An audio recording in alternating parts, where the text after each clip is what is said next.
নমস্কাৰ সমূহ দৰ্শক স্বাগতম জনাইছোঁ আৰু বৰ্তমান মই উপস্থিত আছোঁ মৰিগাঁও জাগীৰোড গাঁৱত উপস্থিত আছোঁ। ইতিমধ্যে আপোনালোকে জানে মৰিগাঁও বহু প্ৰত্যাশিত যে মৰিগাঁৱৰ পৰা জাগীৰোড আৰু গুৱাহাটীলৈ যোৱা জাগীৰোড গাঁৱত যে কপিলী বহু প্ৰত্যাশিত সেই দলংখন আজি শুভ উদ্বোধন কৰিব আৰু খন্তেক সময় পিছতে অসমৰ মাননীয় মুখ্যমন্ত্ৰী এই স্থানত উপস্থিত হ'বহি আৰু উপস্থিত হৈ এই যিখন মৰিগাঁও ৰাইজৰ বহু প্ৰত্যাশিত যি জাগীভকত গাঁও কপিলীৰ ওপৰত দলং সেই দলংখন শুভ উদ্বোধন কৰিব আৰু সেই স্থানত ইতিমধ্যে মুখ্যমন্ত্ৰী আহি ইয়াতে উপস্থিত হৈছে। মই ইয়াৰ সবিশেষ দৃশ্য আপোনালোকক দেখুৱাবলৈ চেষ্টা কৰিম আৰু খন্তেক সময়ৰ পিছতে অসমৰ মুখ্যমন্ত্ৰী এই স্থানত উপস্থিত হ'ব আৰু উপস্থিত হয় এই যি কপিলীৰ ওপৰত যি বহু প্ৰত্যাশিত দলংখন আছে সেই দলংখন উদ্বোধন হ'ব। ইতিমধ্যে মুখ্যমন্ত্ৰী ডাঙৰ উপস্থিত হৈছে। মই এটা দৃশ্যসমূহ পোনে পোনে দেখাবলৈ আপোনালোকক চেষ্টা কৰিম আৰু মৰিগাঁও আজি যি সামগ্ৰিক পৰিৱেশ সেই সামগ্ৰিক পৰিৱেশ আমি দেখাবলৈ চেষ্টা কৰিম। ধন্যবাদ।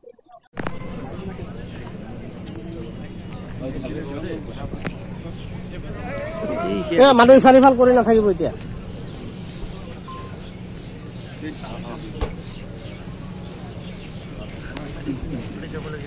নাই এইফালে নামিব যে নামিব এইফালে চবৰে সেইটো ল'ব নোৱাৰিব নহয় নামিলে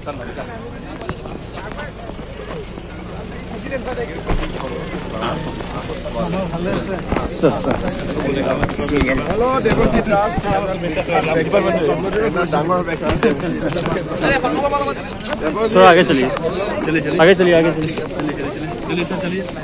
आगे चलिए चलिए चलिए धन्यवाद हिमंत বিশ্ব শর্মা जिंदाबाद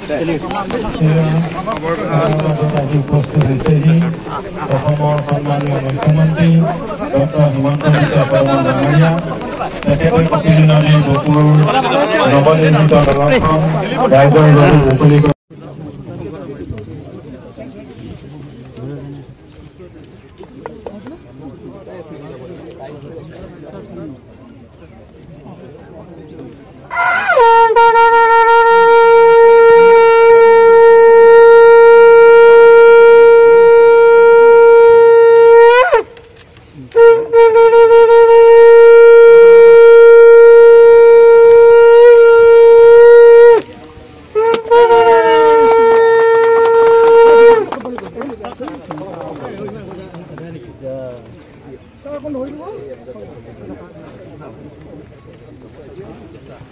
আৰু তেখেতৰ লগত সংগ দিছে মৰিগাঁও সমষ্টিৰ সন্মানীয় বিধায়ক ৰমাকান্ত দেউৰী ডাঙৰীয়া।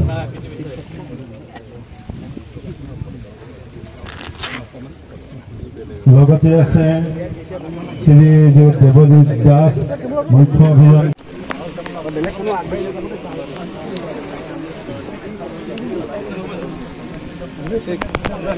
কপিলী নদীৰ ওচৰৰে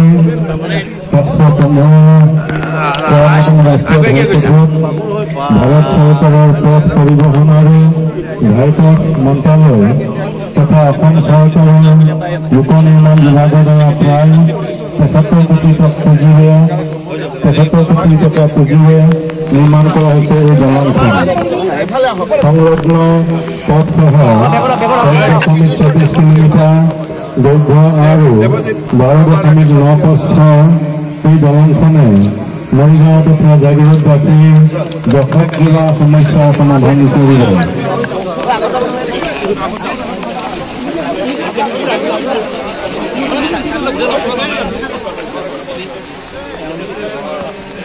সুবিধা নিদিয়ে